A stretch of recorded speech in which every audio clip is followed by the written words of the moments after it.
Assalamualaikum warahmatullahi wabarakatuh.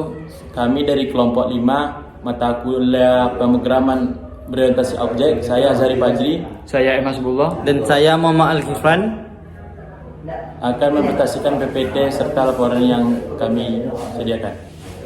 Selamat menyaksikan. Assalamualaikum warahmatullahi wabarakatuh. Saya Azhari Fajri dan saya Muhammad Al-Ghifran dan Hasbullah akan mempresentasikan PPT dari kelompok santai tentang pemrograman berorientasi objek chatbot PON.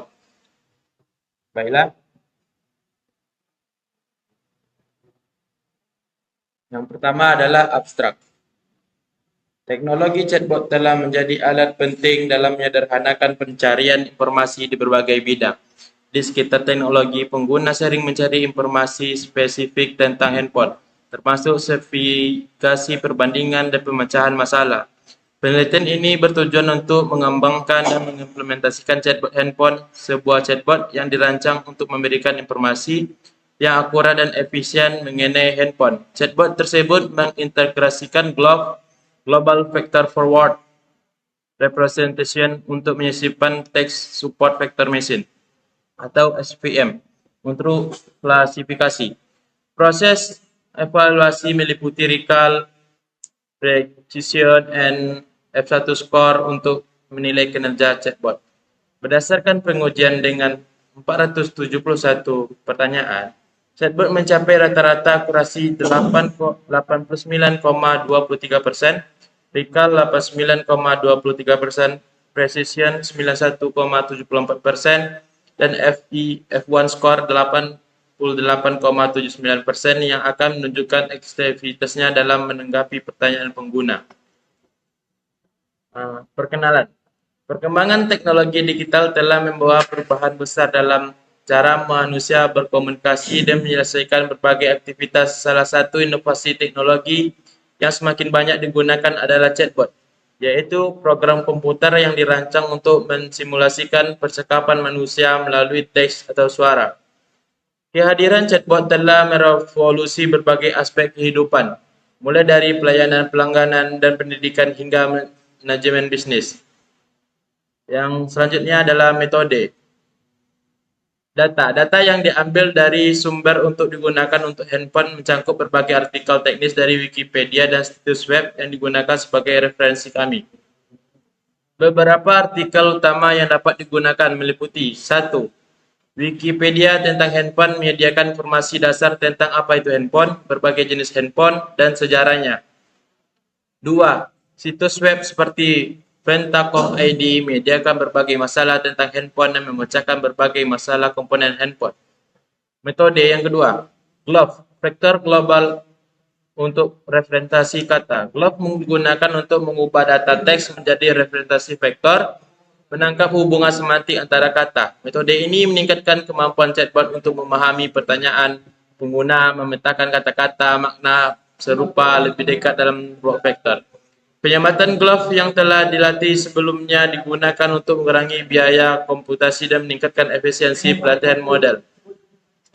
1. Mesin Vektor Pendukung (SVM). SVM ini digunakan untuk mengklarifikasikan query pengguna dalam kategori tertentu seperti pemecahan masalah, penjelasan handphone, atau cara memilih. Selanjutnya akan dijawab oleh rekan saya, Al-Ghifran. adanya evaluasi. 1. Recall atau kekuatan pengambilan data. Recall mengukur seberapa baik model dapat mengenali sebuah data positif yang relevan. Dalam konteks handphone chatbot, recall menunjukkan beberapa banyak pertanyaan yang benar-benar termasuk dalam kategori tertentu dapat dikenali oleh model. 2. Presisi atau ketepatan kejawaban. Presisi mengukur beberapa relevan jawaban yang diberikan oleh chatbot dengan kategori yang dipilih. Dalam chatbot handphone, presisi menunjukkan beberapa akurat jawaban chatbot terhadap pertanyaan tertentu. Hasil evaluasi. Evaluasi dilakukan untuk menilai kinerja handphone chatbot dalam mengelompokkan pertanyaan penggunaan ke dalam kategori yang sesuai dan memberikan jawaban yang relevan. Evaluasi ini melibatkan kedua metrik utama, yaitu recall dan precision, serta analisis tambahan melalui F1 score. Presisi. Definisi mengukur beberapa delapan jawaban yang diberikan oleh kesimpulan. Teknologi chatbot telah menjadi salah satu inovasi penting dalam dunia digital yang dirancang untuk memudahkan kehidupan manusia. Integrasinya ke dalam perangkat handphone telah mengubah cara manusia berkomunikasi dan mengakses informasi, memberikan efisien dalam beberapa aktivitas, seperti mencari informasi, mendapatkan layanan pelanggan, hingga membantu dalam pengambilan keputusan. Namun, meskipun chatbot menawarkan beberapa kemudahan, hubungan antara manusia dan teknologi tetap menjadi hal yang harus dijaga dengan seimbang. Chatbot dirancang untuk menghukum, bukan menggantikan para manusia. Dalam penggunaannya, chatbot dapat menjadi alat yang efektif jika mampu memahami kebutuhan pengguna secara lebih dalam dan tetap menjadi keamanan serta privasi data.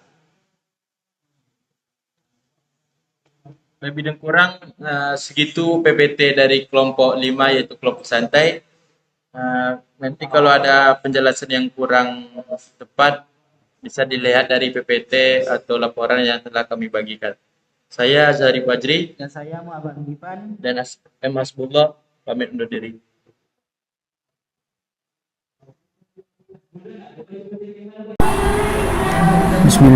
Bismillahirrahmanirrahim.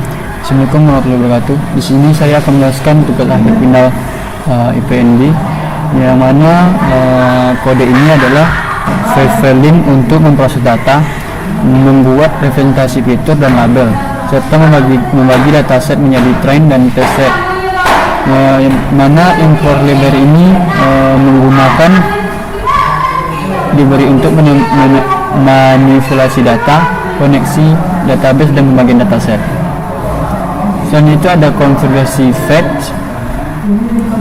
Konfigurasi fetch ini yang berguna untuk menentukan lokasi file input atau output.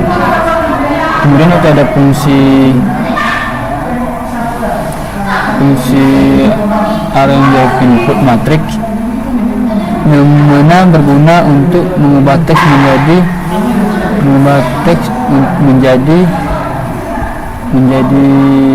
representasi numerik, atau fitur dengan membuat embedding serta membuat on-hot encoding untuk label. Kemudian itu adalah penyimpanan data, di mana penyimpanan data ini berguna untuk menyimpan data dan label ke file NVM, pembagian dataset, membagi data target dan sumber data source menjadi train set menggunakan stratifikasi untuk menjaga distribusi label. Selanjutnya itu ada Vivellin ini dirancang untuk mempersiapkan data machine learning berbasis tes.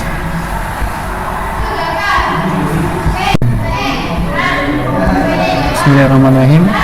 Baiklah, di sini selanjutnya akan saya menjelaskan tentang codingan APPY, di mana codingan ini adalah aplikasi chatbot berbasis Telegram menggunakan teks dan model machine learning untuk memberikan respon otomatis.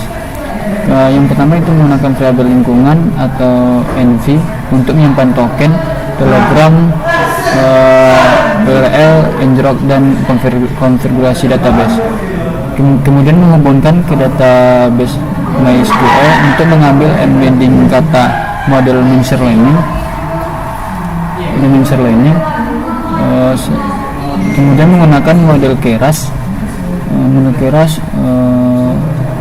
yang di-load dari file H5 untuk diprediksi. Memproses termasuk menjadi embedding vektor menggunakan data dari database integrasi Telegram API. Kemudian mengatur webbox Telegram melalui ngrok. Kemudian mengirim dan menerima pesan dari bot menggunakan Telegram API. Logika bot menerima teks dari pengguna, memprosesnya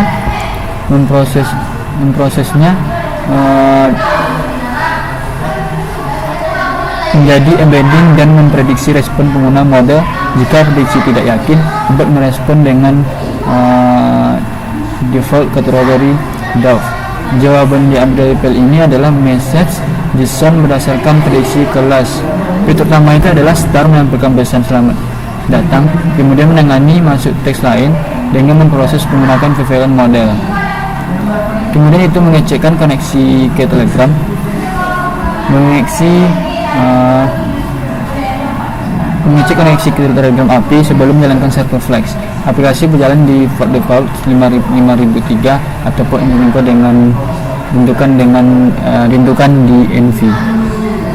Sekian, terima kasih.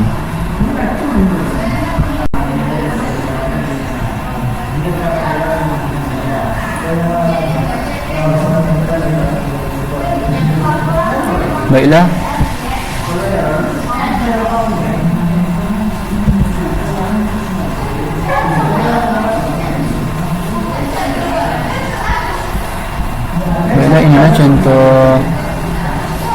inilah contoh kurasi yang kami miliki. Sekian, terima kasih dari saya. Assalamualaikum warahmatullahi wabarakatuh. Sampai sini presentasi yang dapat kami sampaikan. Bila kurang kami mohon maaf. Kami sudahi dengan wabillahi taufiq wal hidayah. Wassalamualaikum warahmatullahi wabarakatuh.